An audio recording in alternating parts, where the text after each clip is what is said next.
this is Chandni Dinani welcoming you to Magnet Brains, and as you all know that we are discussing the poem The Snake Trying. तो इस poem का हम line by line explanations और summary जो है वो देख चुके हैं, but now we need to discuss what is the exact rhyme scheme जो दिख रही है इस poem में, and also what are different literary devices that we have used here. Sorry, the poet has used here. तो यहाँ आपको I guess एक new literary device भी introduce होने वाली है जो कि आपको सीखने को मिलने वाली है इस वीडियो में. So we'll see first of all the rhyme scheme of this poem and then हम discuss करेंगे कुछ different जो literary devices use हुई हैं इस छोटी सी poem में. All that clear?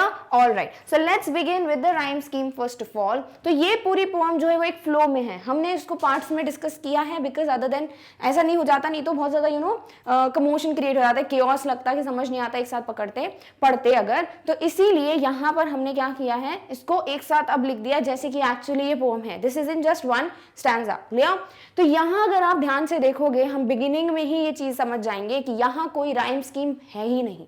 Clear? जैसे हम बात करें द स्नेक ट्राइंग, तो ट्राइंग क्या होने वाला है ए. क्लियर? नेक्स्ट अगर हम जाते हैं स्टिक पे, अब ट्राइंग और स्टिक सेम साउंड कर रहे हैं क्या? Not at all. So this would become B.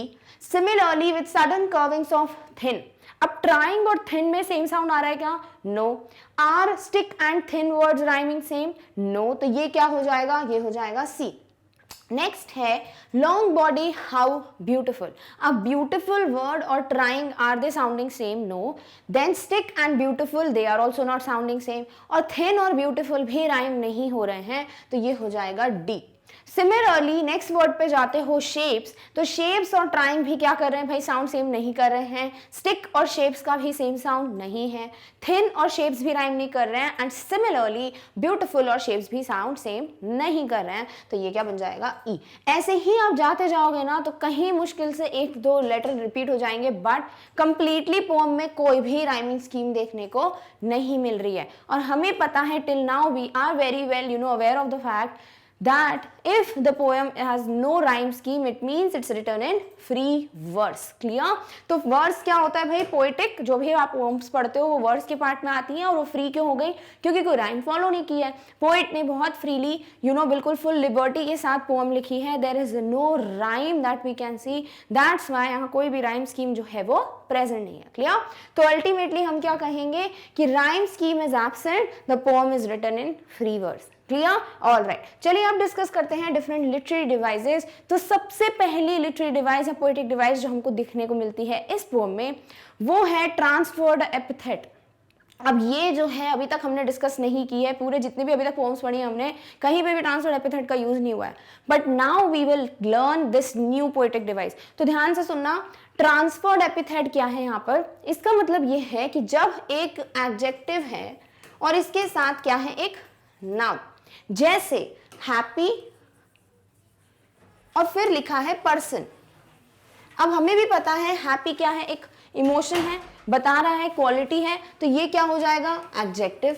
और पर्सन क्या है भाई? पर्सन है नाउन, ये एक नेम है, तो ये हो गया नाउन. क्लियर? तो एडजेक्टिव और नाउन एक साथ हैं, बट अगर ऐसा कुछ हो कि हम यहाँ पर पर्सन की जगह कुछ और रख दें, कुछ ऐसा जो कि हैप्पी होता नहीं है, हम कुछ और कहना चाह रहे हैं. फॉर एग्जाम्पल अगर हम बोलते हैं यहाँ पर हैप्पी डे, तो डे क्या है? ये भी नाउन है, बट क्या डे एक्चुअली हैप्पी होता है? नहीं. If I would say I had a happy day, इसका मतलब मेरा दिन अच्छा था, तो दिन अच्छा नहीं था, इसका मतलब मेरा एक्सपीरियंस अच्छा था. क्लियर? तो हैप्पी पर्सन का तो मतलब यही हुआ कि पर्सन ही हैप्पी था, तो ये ट्रांसफर्ड एपिथेट नहीं है. बट जब एक एडजेक्टिव को हम ऐसे नाउन के साथ रखते हैं जहां एडजेक्टिव कुछ और बता रहा होता है, वो किसी और चीज की क्वालिटी बता रहा होता है, वो स्पेसिफिक नाउन को नहीं सिग्निफाई कर रहा होता है जो हमने उसके साथ प्लेस किया है, तो हम कहते हैं उसको ट्रांसफर्ड एपिथेट. क्लियर? तो यहाँ पर डे जो है वो खुद हैप्पी नहीं होता है, वो पर्सन जिसका ये हैप्पी डे था उसका एक्सपीरियंस हैप्पी होता है. क्लियर? तो हैप्पी क्या बता रहा है? उस पर्सन की फीलिंग, वो उस नाउन को नहीं बता रहा, दैट इज डे जो उसके साथ रखा है. क्लियर? तो ओवरऑल हम कहते हैं when the adjective used with a noun refers to a noun other than the one with which it is used, उसे कहते हैं ट्रांसफर्ड एपिथेट। क्लियर? तो जब जिस नाउन को हमने प्लेस किया है किसके साथ, एडजेक्टिव के साथ, और वो एडजेक्टिव अगर उस नाउन को नहीं बल्कि किसी और नाउन को सिग्निफाई कर रहा है, इसका मतलब ट्रांसफर हुआ है, ये है ट्रांसफर्ड एपिथेट। क्लियर? जैसे कि एक और एग्जांपल अगर हम देखें तो हम कह सकते हैं वंडरफुल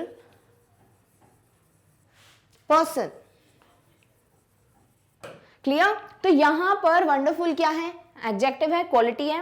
पर्सन क्या है भाई, नाउन है। तो यहां वंडरफुल क्या पर्सन को ही सिग्निफाई कर रहा है, यस। तो ये ट्रांसफर्ड एपिथेट है क्या, नो।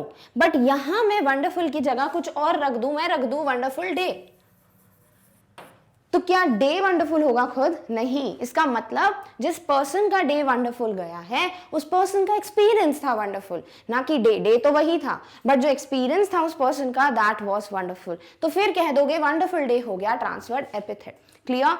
अब देखते हैं इस पोएम में कहां हमको दिखता है ट्रांसफर्ड एपिथेट। तो जब हम पढ़ते हैं ना परसुइंग स्टिक, कि स्नेक अपने आप को एस्केप करने की कोशिश कर रहा है, अपने आप को बचाने की कोशिश कर रहा है फ्रॉम दिस परसुइंग स्टिक। अब परसुइंग क्या है, परसुइंग का मतलब होता है फॉलोइंग, जो चेस कर रहा है।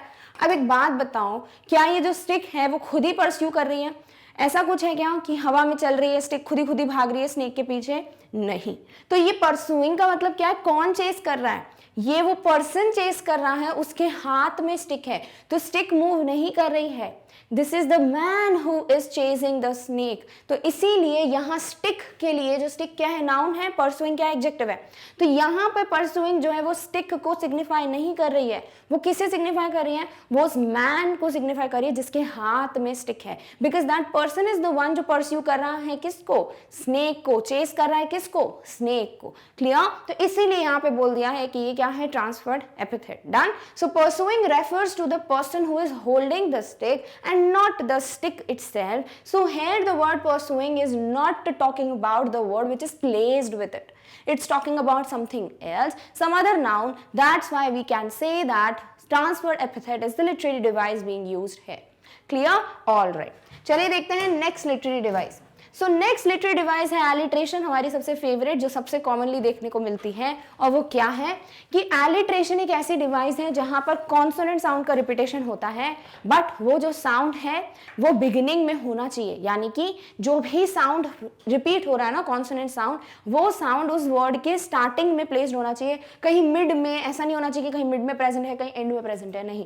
क्लियर? बस ये एक कंडीशन होती है किसकी, एलिट्रेशन की। तो रिपीटेशन हो कॉन्सोनेंट साउंड का बिगिनिंग में ऑफ क्लोजली प्लेस्ड वर्ड्स, वही कहलाता है alliteration. For example, he is harmless even to children. तो यहाँ पर एच साउंड जो है वो क्या है, ह साउंड, कॉन्सोनेंट साउंड है।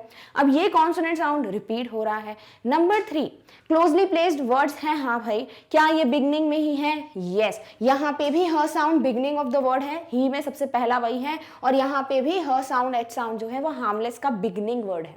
क्लियर? तो इसीलिए कह रहे हो यहाँ पे ये क्या है, ये है एलिट्रेशन का एग्जाम्पल। अगर गलती से ऐसा होता कि यहाँ कुछ और होता और बीच में कहीं एच होता तो वो एलिट्रेशन नहीं कहते, क्योंकि बिगनिंग में होना कंपल्शन है एलिट्रेशन के लिए। क्लियर? All right. नेक्स्ट है इमेजरी। अब इमेजरी हम एक दो जगह डिस्कस कर चुके हैं और खुद ही वर्ड आपको बता रहा है कि जो वर्ड्स आप पढ़ो, जो भी स्टैंजा में पोएट ने यूज की है, lines different figurative language use की है, उस लैंग्वेज को पढ़कर अगर आपके दिमाग में एक इमेज फॉर्म हो जाए, you can create a picture about the person और द एनिमल और the thing that poet has talked about in those lines, then you can say कि इमेजरी क्या है भाई, लिटरेरी डिवाइस जो यूज हुई है। तो इमेजरी खुद बोल रही है, इमेज बन गई आपके दिमाग में वर्ड्स पढ़कर, तो लिख दो यहाँ पर लिटरेरी डिवाइस क्या है, imagery. So it is the use of language to create a picture with words for a reader. For example, जब यहाँ पोएट जो है वो ब्यूटी ऑफ स्नेक बता रहे हैं, with sudden curvings of thin long body, how beautiful and graceful are his shapes. तो क्या आपके दिमाग में फॉर्म नहीं हो रही पिक्चर कि हाँ एक ग्रीन कलर का स्नेक है और वो इस तरीके से मूव कर रहा है, तभी तो कर्व्स एंड ट्विस्ट बोले हैं, और ये ब्यूटीफुल लग रहे हैं किसको, पोएट को। तो आप ये इमेजिन कर पा रहे हो, राइट? यानी इमेज फॉर्म हो गई। So that's why we can say beauty of the snake is described here and we can indeed think or imagine the picture or the image of this snake which is moving like this, then definitely here imagery is the poetic device जो use की है poet ने। Clear? All right. Next है personification. अब ये भी हम discuss कर चुके हैं और खुद वर्ड बोल रहा है। अगर किसी भी चीज को, नॉन एनिमेट चीज को, जो कि क्या है भाई, जो लिविंग थिंग नहीं है, उसको आप क्या कर रहे हो, आप एक एनिमेट चीज या फिर आप जो है ह्यूमन बीइंग की क्वालिटीज, एनिमल्स की क्वालिटीज दे रहे हो, या फिर कुछ ऐसा जिसको आप पर्सन की क्वालिटीज दे रहे हो। नॉर्मली ऐसे कह सकते हो जो कि एक ह्यूमन बीइंग नहीं है और उसे आप एक ह्यूमन की, एक पर्सन की क्वालिटीज दे रहे हो, उसे कहोगे पर्सोनिफिकेशन। दैट इज, अगर हम जैसे बोल दें कि यहाँ स्नेक जो है उसको क्या बोलना चाहिए, हमें यूज करना चाहिए इट ना एज द प्रोनाउन, क्योंकि हमें नहीं पता वो स्नेक मेल है या फीमेल है। क्लियर? तो हम जनरली एनिमल्स के लिए इट ही यूज करते हैं, बट यहाँ पोएट ने ही यूज किया है स्नेक के लिए। इसका मतलब उन्होंने एक पर्सन की तरह ट्रीट किया है किसको, स्नेक को। क्लियर? तो उसे क्या कहोगे, personification. So it is the literary device that assigns human qualities and attributes two objects और अदर नॉन ह्यूमन थिंग्स। तो कोई ह्यूमन ना हो और उसको जो है ह्यूमन थिंग्स या ह्यूमन क्वालिटीज ये सब असाइन कर दी जाए, तो उसे कहते हो आपके पर्सोनिफिकेशन का यूज है। For example, he glides through the water away. तो यहाँ पे कौन ग्लाइड कर रहा है, कौन मूव कर रहा है, स्नेक मूव कर रहा है। तो स्नेक के लिए इट होना चाहिए था, बट पोएट ने ही लिखा है। इसका मतलब वो पर्सोनिफाई कर रहे हैं किसको, स्नेक को। क्लियर? तो कहीं पे भी कोई भी पोएम दिख जाए जहां पे आपको लगता है कि नहीं भाई इसके लिए तो इट यूज करना चाहिए था, पोएट ने ही या शी यूज किया है, दिस मीन्स कि पोएट ने क्या किया है, इनको पर्सोनिफाई किया। Clear? All right. So with this we come to an end of the topic, that is the literary device being used in the poem The Snake Trying. Also इस पूरी poem में कोई rhyme scheme है ही नहीं, it's written in free verse, तो फिर easy हो जाता है, आपको rhyme scheme ढूंढने की जरूरत नहीं पड़ेगी। And also I hope आपको जो ये new literary device है transferred epithet वो clear हो गई है। Try to search for different examples, तो आपको और अच्छे से clear होगा कि अच्छा transferred epithet इस तरीके से use होता है। So I hope all the literary devices and the rhyme scheme of this poem is very well clear to you. Now in the next video we'll try to solve the NCERT questions of this poem. Till then take care of yourself और इस topic की notes की link आपको description box में मिल जाएगी। Thank you so much for watching. Bye.